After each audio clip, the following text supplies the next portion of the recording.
Hello Geeks and Gamers, Matt Lemke here with True Gamer Goggles, gamer-goggles.com. And today we're going to do something that I actually have been waiting to do. I made some arrangements and did some things on this. This is the Scoundrels of Skullport, and this is Figure Forge. And we're going to go ahead and dedicate this Figure Forge to TJ Dunbar. He was one of the backers of my Kickstarter last year that helped me get to Gen Con and cover it. I kind of think he is probably a D&D player from some of the games that I've seen him voice interest in. So this is a video dedicated to him. And I've already gone ahead and done some things, like I've separated all of them, cleaned them up, and filed them down. A couple of these pieces are clearly going to go together real easy. We're going to zoom in and we're going to spend most of our time on the Beholder. But before we start with these two guys, we're going to slide them off screen and we're going to take a look at the Beholder so I can show you the things that I've done with it. The Beholder has a lot of pieces. And when I first started this project, I was going to pin each and every one. I'm not sure that's necessary. But what I did do is I pinned, here we're going to zoom in a little bit. I pinned the head. And we're going to zoom in so you can see exactly what I did here. And I'm going to try and show you. I didn't pin any of it on camera. Let's see here. It goes in there like that. There is going to be a little bit of epoxy work on this model, or some extra filing, unless you hold it tight for a good bit. And this piece I pinned as well, and it goes in there like that. Apparently I didn't put that hole in the right spot. We're going to fix that right now. I have to make it a little bit bigger.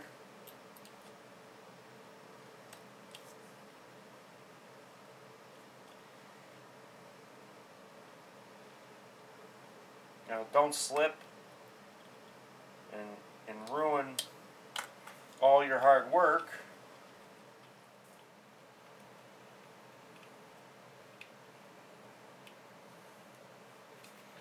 And after doing that, it fits a lot better. Oops.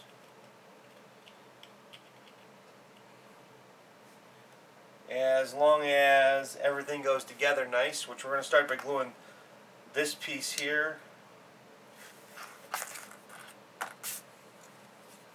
We're going to start by gluing these together. And I'm really only going to focus on the points that I kind of pinned it .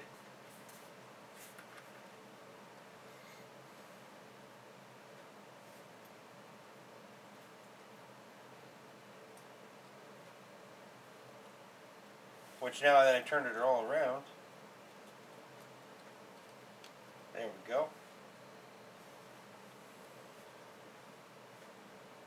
And without some holding or clamping, which I am going to try and do here in a minute, it's an extremely difficult model to clamp.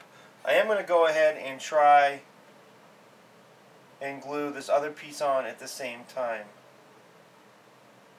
And I'm going to use a little bit more glue than I did on the other piece for this piece.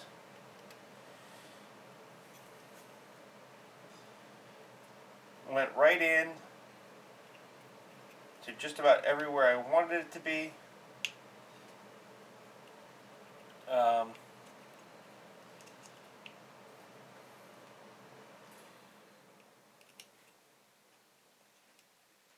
Like I said, it's not quite a perfect fit. A little more filing, and it could have probably been perfect.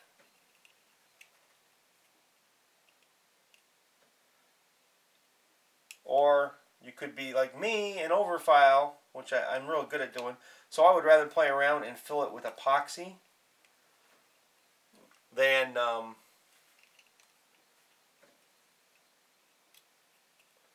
messing around and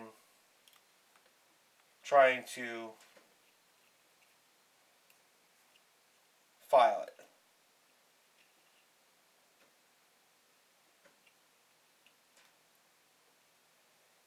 Now I don't think clamping it is the best answer, which I'm going to set it down for just a second to try and do.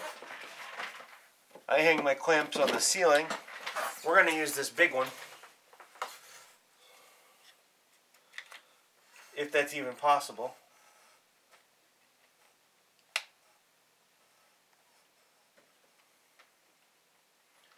And then it is possible. We're going to go ahead and put that back in there like that and let it dry. And I'm going to set that off to the side for a few minutes. You got all these parts here, which I am going to go ahead and pin a couple of them. Don't do that. That's bad. Hurts a little bit. But I might not do that till tomorrow. We'll see. We're going to grab this gentleman here, and I'll make note that these bases do match up with these figures. So I'm going to go ahead and glue him into his base first.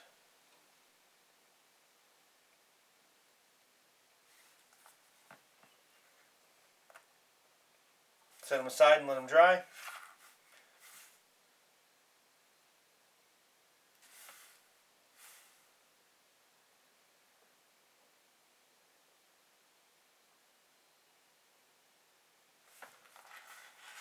Grab the Mind Flayer.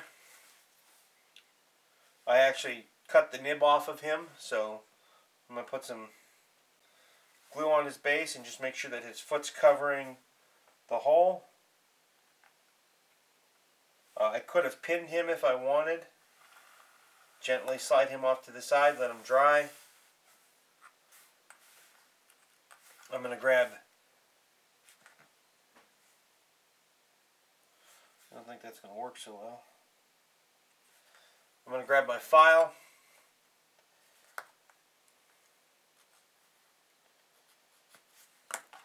Grab the scalpel.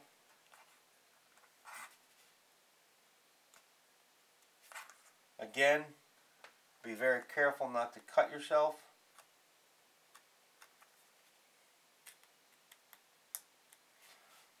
This is a pretty brittle stuff, pretty rugged, so it's easy to slip. That's not the best way to be cleaning it. Neither is that. Go back to the file.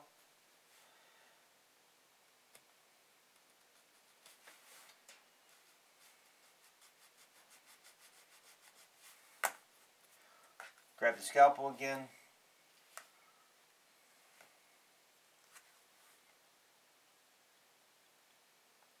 I'm going to just scrape across the top. I'm not really cutting. The blade is down. It's staying in the model.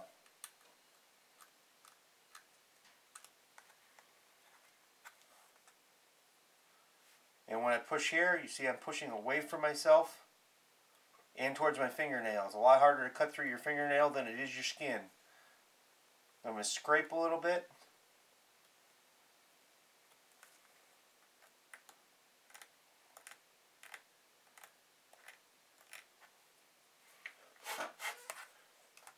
Set my scalpel aside. Come back here. Take a look at this. That is a much better fit than it was. Probably could be a little bit cleaner, but I think if I try and clean that anymore, I'm gonna lose the gap. So I'm gonna go ahead and put a drop of glue there like that. Put this in here like so. Maybe I should have pinned this piece a little bit, but they're so light I almost don't think you need to.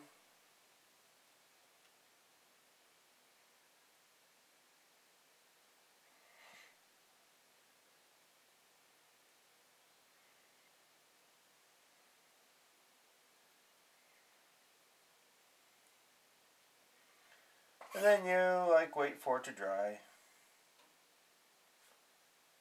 Like almost like that.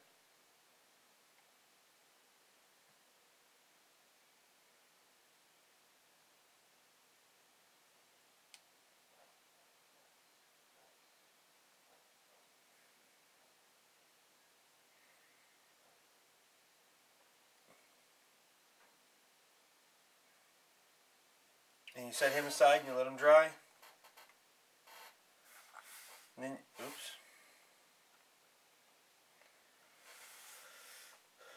And then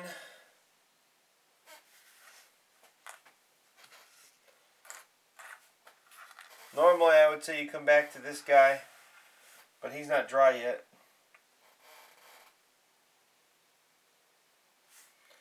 But his head goes on there pretty easy, so I'm going to try it. I'm going to give it a little whirl while he's drying.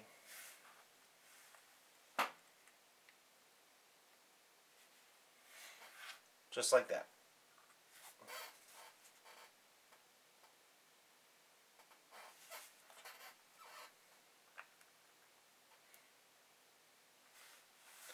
Now I'm going to go ahead and grab the beholder again. And we're going to start prepping this guy for some of the heads. And what we're going to do is we're going to take a drop of glue and we're going to put it right in here in one of the holes that I've already drilled.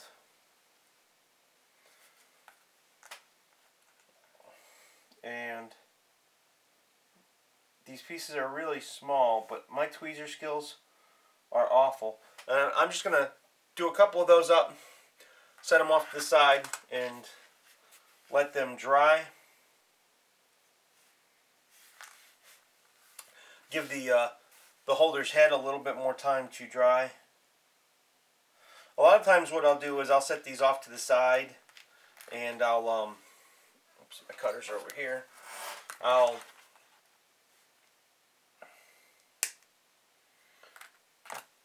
set some glue off to the side and dip it in. That's two. I'm going to do a couple more. I've got more paper clips here, like so. I'm just going to nip a piece off here like this.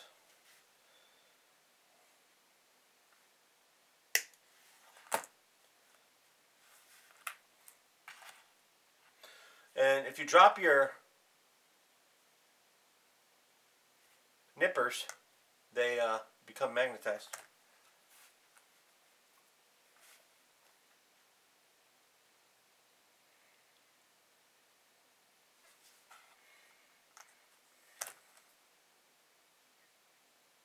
So, to all the companies out there that make these little nippers, if you want a cool improvement to your device, magnetize them.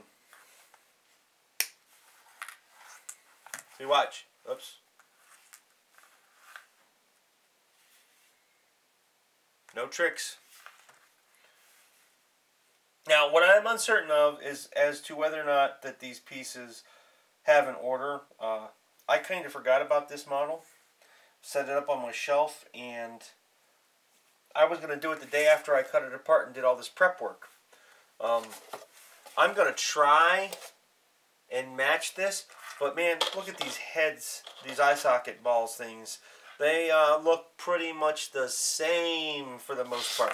Some of them clearly can go in certain places. I'm going to grab, not the Mind Flayer. The Mind Flayer doesn't need to be grabbed anymore. Actually, what I should have done is fasten the Mind Flayer with a piece of epoxy. I'm going to grab this guy because he still has this little bitty hand right here that is really little and bitty, which is part of his staff that, again, like I said, I wasn't paying enough attention to what was going on, and I set it up on the shelf, and the reason why I found it is because my cat knocked it down. So I actually have to, if I want him to have a staff,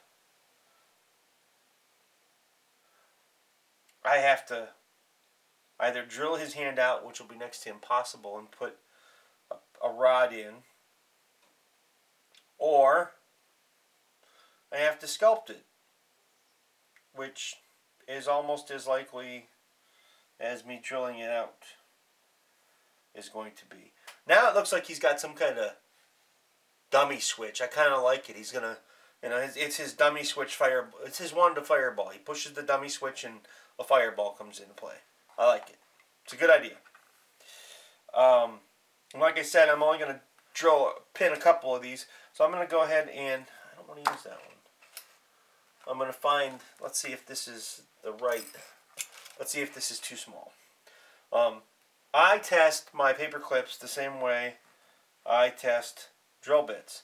And basically, if you can see just enough of the drill bit that you're making a pilot hole, it'll work. So if the drill bit's a little bit bigger, it'll work. So I'm going to go ahead and carefully drill a couple of these out while we're talking about this model. This is one of those models that I really wish I wasn't doing it for Figure Forge, because I guarantee you this model is easier to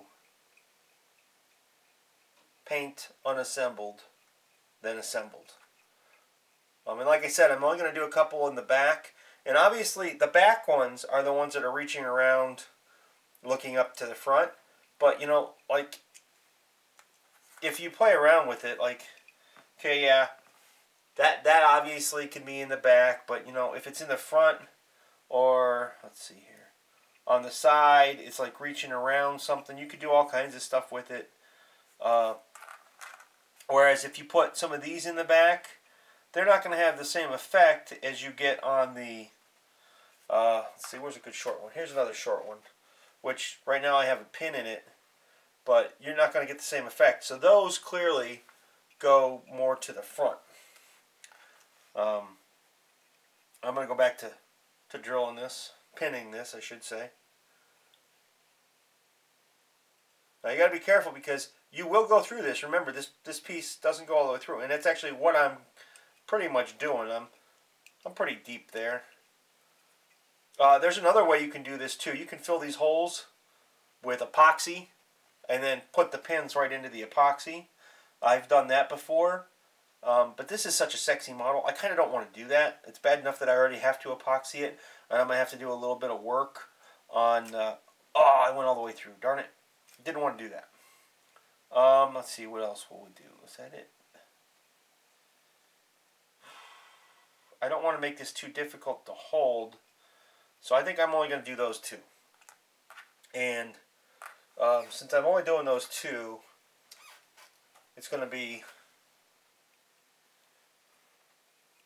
like this head here, I think. It really goes high up. I mean, that's, put it in perspective, that's the pliers, so that really goes pretty high up. I almost think that should...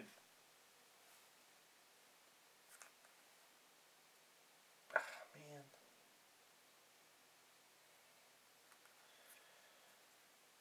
That should be one of the ones to the front. Let's look at the box real quick and see what's in the back. That is actually one of the ones coming off to the side, I bet. Right there. So that is one that goes back there. I'm going to go ahead and put a little more glue here, because I want it to dry pretty nice.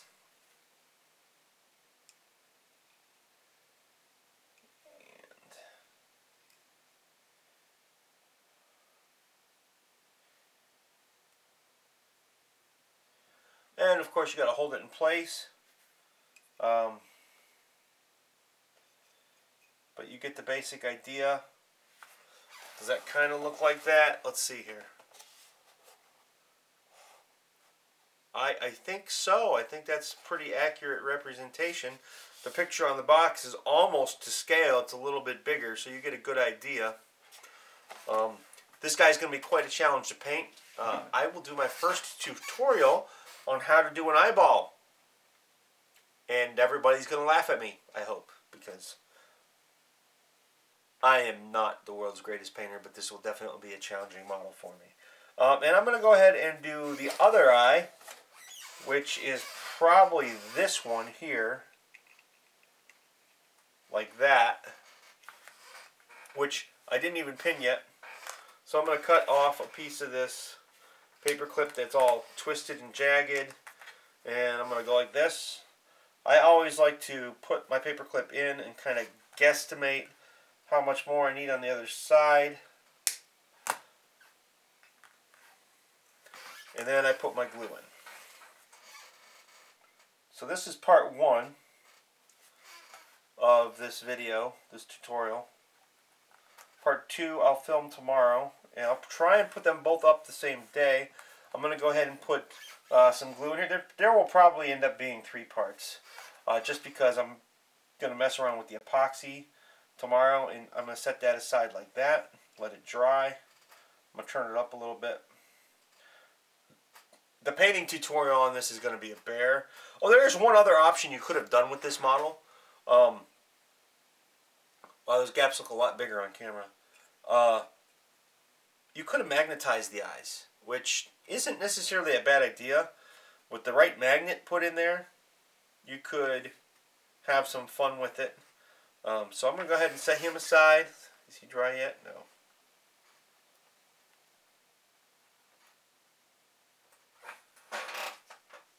And I'm going to bring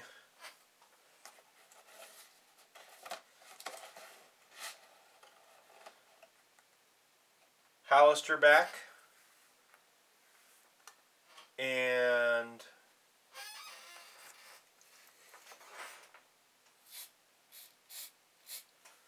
the Mind Flayer by the name of Scoundrels back. I'm going to zoom out of here so you can see what I have accomplished in my 30 minutes. Well, actually less than 30 minutes, because I went to get some parts, and I had a couple of things that I'm probably going to cut out a little bit. I wrestled with trying to show you, kept slipping because I was squeezing too tight. The base is here. I am going to use this base because I like this base. I'm toying with the idea of maybe putting a magnet on the different sticks, so maybe I can magnetize him, but I'm not going to mess around with that, I don't think, because I'm hoping I can paint this piece well enough that it becomes a showpiece. And then tomorrow we're going to take some green stuff or some other epoxy, and we're going to pack that in there and seal those gaps up and show you how. But I do not want to mess with it right now because, well, one, there's a good chance I'll break these eyeballs off doing it, or I'll break apart the model itself. And we'll zoom in pretty far on that as far as we can. Hopefully, I'll be into pretty much all you'll see is exactly what I'm doing on the model. And we'll get into, well, let's zoom in right now. We'll get into, you can see the lines and things there on the model, and we'll get into putting those and trying to match some of the major ones up so you don't just see the epoxy. So, thanks for watching. This has been a Figure Forge with Matt Lemke from Through Gamer Goggles, gamer-goggles.com. Like I said earlier, this video is dedicated out because somebody supported my Kickstarter. Our next Kickstarter is going to happen on March 1st. If you like what you saw, please come back, subscribe.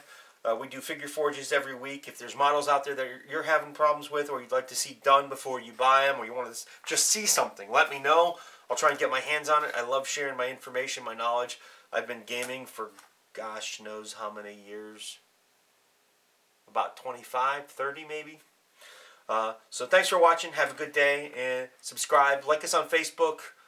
Follow us on Twitter. And I hope to see you at the cons this year.